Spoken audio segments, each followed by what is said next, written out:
Assalomu alaykum kanalimiz mehmonlari. Sizlar bilan mana buzak boqish yo'nalishini ko'rsataman. Mana shu yerda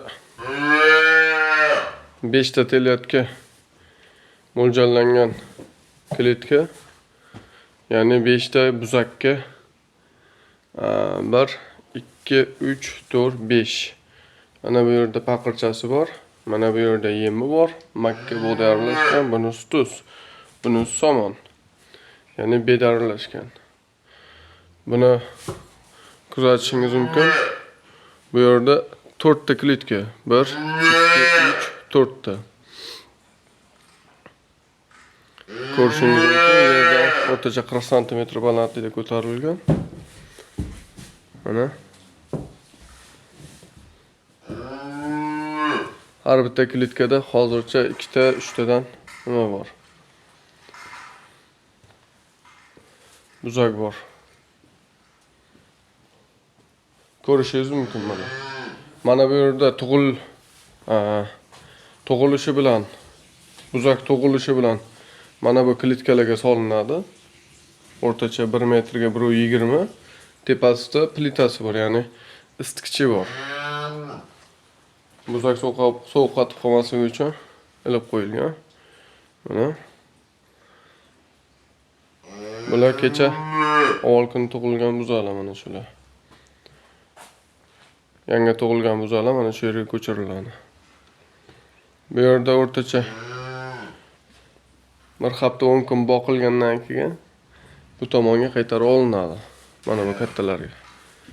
Bu yerda o'rtacha hisobda 1,5 oy 2 oy boqiladi. Shunda mana shu buzaklar 95 kg, 90 kg, 100 kg atrofida bo'ladi. Shu bilan boshqa tomonga o'tkaziladi. Oddiy misol mana ko'rishimiz mumkin, juda katta bo'lmagan joy. O'rtacha hisobda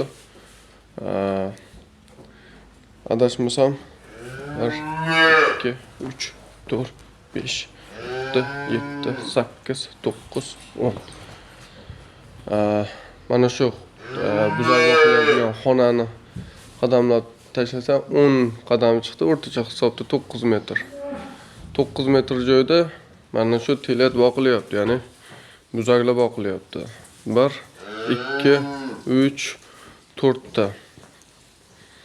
4 tasi 20 ta. 20 ta buzak boqish imkoniyati bor. Undan tashqari qo'shimcha bu yoqda 1 2 3 4 5 6 7 8 9 ta. 9 ta. Ya, to'g'ri 30 ta buzak boqilish imkoniyati bor ekan mana shu yerda. Ko'ring, kanalni kuzatib boring. O'zingizga kerakli bo'lgan ma'lumot, qiziqarli bo'lgan ma'lumotlarga ega bo'ling. Mana bu narsa taroz, mana bu. Bu taroz. Qachonki bu buzaklar mana bu klitkadan chiqqandan keyin mana bu taroz orqali jo'natiladi. Bu taroz mana. Ishlab turgan taroz, ya'ni tarozdan o'tkazadi. Ya'ni qancha semirdi. Mana taroz ishlab turgan taroz. Uni mana shu tarozga o'tkazib turib, tarozdan o'tkazib jo'natadi. 2 oyda shunda 2 oy 1,5 oydan oshgandan keyin mana shu buzaklar o'rtacha hisobda 95 kg, 90 kg, 85 kg, 100 kg atrofida bo'lyapti-da, orqali. Men sizlarga, hurmatli kuzatuvchilar, sizlarga buni nima uchun qiziqtirib turgan joyda, nima uchun sizlarga buzak boqish sirlarini qisman bo'lsa ham mana shu yerda qisman ma'lumotlarni sizlar bilan ulashgim keldi. Xato va kamchiliklari bo'lsa, men sizlardan uzr so'rayman, chunki men bloger emasman, ya'ni yangi vlog boshlagan bo'laman. Ashna hisobiga qo'limdan kelgancha sizlar bilan ma'lumot almashishlikka niyat qildim. Sog' bo'linglar, salomat bo'linglar. Kanalimizga podpiska bo'lib, bitta like bosib chiqib ketishinglarni sizlardan so'rayman, sizlardan iltimos qilib qolaman. Bahonada ko'pchilik mana shu videolardan